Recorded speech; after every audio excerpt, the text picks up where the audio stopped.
All right, so today, this is my second journal type of thing that I'm making, and today I kind of want to just talk about, what it actually does take to, win long term, not short term, because I think that is a very important distinction to make. Long term will always be more beneficial than short term. Like if you just think about anytime you've ever made a choice that benefited you short term, whether it be hanging out with someone you know you shouldn't or doing something you shouldn't, like drugs, anything like that, it has a short term benefit of making you feel good, making you feel happy. And then what happens the following days after of drinking? You feel horrible. So if you thought long term, you would have never done that to begin with, and you would have rather done something else to benefit you. It's that simple in terms of just making that distinction and reminding yourself every time you are about to make those decisions, those critical decisions that could impact the way your life plays out in the future. And that is something that I have, yet to conquer, and honestly, everyone has yet to conquer. No one's perfect. Those are issues that everyone has every single day. We're all human. And then that'll also lead into another branch of idea that I've had is logic over emotion and how important that is. Logic over emotion is so important because when you make emotional decisions, it's irrational, it's not right, and it ultimately leads to demise of whatever that idea was that you had. When you think logically about something, you're thinking about, long term. You're thinking about what can I do now that can set me up in the future, instead of what can I do now that I'm going to enjoy and I'm going to worry about the future when it comes. See, that is a problem, because when you worry about what's now, you should worry about only what's now, but you should worry about what is right now.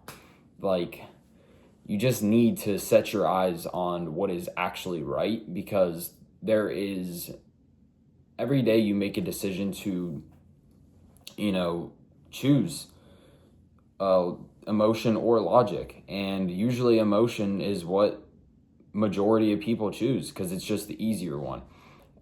Logic is so much harder to make because you have to push through the emotions. You have to sit there and say, I'm feeling this right now, and I have to decide not to pick the way I feel here, and I have to just push, and I have to keep going.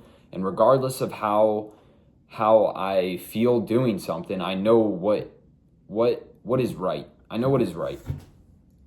And you have to be able to make that distinction. We all do. Because all I see right now is just a war of information that people pass by each and every single day. Like, for example, I'm at university right now. Like, I'm walking by people and a lot of people don't understand what they need to be doing right now. A lot of people are just drinking, partying, and yeah, that's fun and that's really only something you can enjoy at a young age. But why not force yourself to be uncomfortable right now? And why not force yourself to avoid comfortability so you can enjoy those things later on when you've already stacked the bread that you want. The problem is leading back to those emotional decisions you are choosing, and you are choosing the short-term fun, and it makes no sense. You need to understand that, and we all need to self-reflect, and why it's so important to self-reflect and have some introspection about this and about these ideas. It's much simpler than we all think, because all you have to do is make a decision. But the way you feel about the decisions that you make really do determine what decision you make. The way you feel and just the way you think things will go. And that's kind of the blueprint for anything that you want. Obviously, there's more, like not ever losing faith in the sight that you have set. And what I mean by this is there is a lot of times where, regardless of whatever you choose that you want to do, and whatever it is that you choose you like to do and want to do in your life, there will always be failure, and there will always be setbacks, and there will always be a wall, and there will always be a drop off after each and every step you take. At least that's what you think. And let me explain. So every time you take a step further and you go up this staircase of self-greatness, you are leveling up. So so it's not that things are getting harder, it's that you are getting better. So you are going to a new level. You are getting better. And it seems like you're not getting better, but in reality, you are getting better, but you are taking on entirely new tasks. You need to understand that what you just did and the task you completed, that it seemed hard at first, and then you completed it. Now you have a new task. Every single task that you take on in life is going to seem impossible when you start. And that's just the reality of every single thing that we do. Every single thing that you do, regardless of how excited, of how much you like that activity, whether it be basketball, whether it be all these things, you could love something and then fail. But the true test of if you actually love something is if you can fail, and just keep going. That's the true test. If you can keep on pushing and remind yourself of what it is that you saw before you started. You need to understand that there is these things are like these ideas that every one of us have planted in our brain, whatever thing it is that we love, it was planted there for a reason. And that is why when you try and avoid doing that thing and that thing you love, and you try to push it off, you try to go do something else. Like, let's say, for example, you love basketball.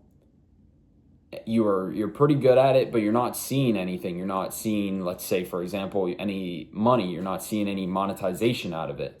You push it away. You push it away and you avoid it. You go work every day and you just avoid basketball. Every single day, I promise you, you are going to be sitting there working saying, wow, I miss basketball. I want to do this right now. I want to go play basketball. That will never leave. That will never leave. And that is why majority of people say they regret not doing something, because they thought about that thing that they wanted to do for so long to the point where they learned how to not think about it. Think about that.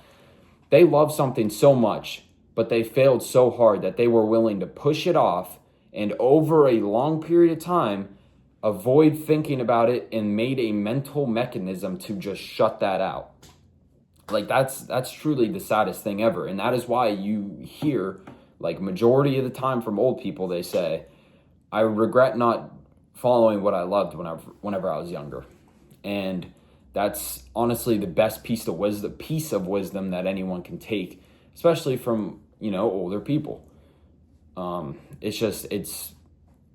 We can all make things so much simpler if we just everyone worked together, if everyone hyped each other up in a good way, not just, being yes men, because there is areas where people need to just tell you when things don't look good and when things look good. But yeah, you just can't ever lose sight, and that's something I'm dealing with right now. The things I love, I am failing so hard at. Like, I am failing very hard at the things I really enjoy. But, I'm young. I'm 19 in college. I don't really mess with college right now because I can literally just see a bunch of these staff members. They don't help. They don't help you at all. They don't care about you. They never will. You ask them questions, there's not a thought in their head they're not even asking themselves, what can I do to really help the student? No, they're just there to get by because they already made that decision, and they will never be able to go back and change that decision that they made when they were younger. So make these great decisions when you're young. set yourself up so you are not the person speaking to the younger you, saying, like, pushing your own ideology on these younger people. It sucks. It's not fun to listen to these older people, these teachers push an ideology on us because we're too young we don't have enough life experience, and they're pushing these ideologies because it's easy. That is why they're pushing them. So that is why us young people, 18, 20, never lose sight of what's possible, and just keep going. And we all do. We all need to keep going.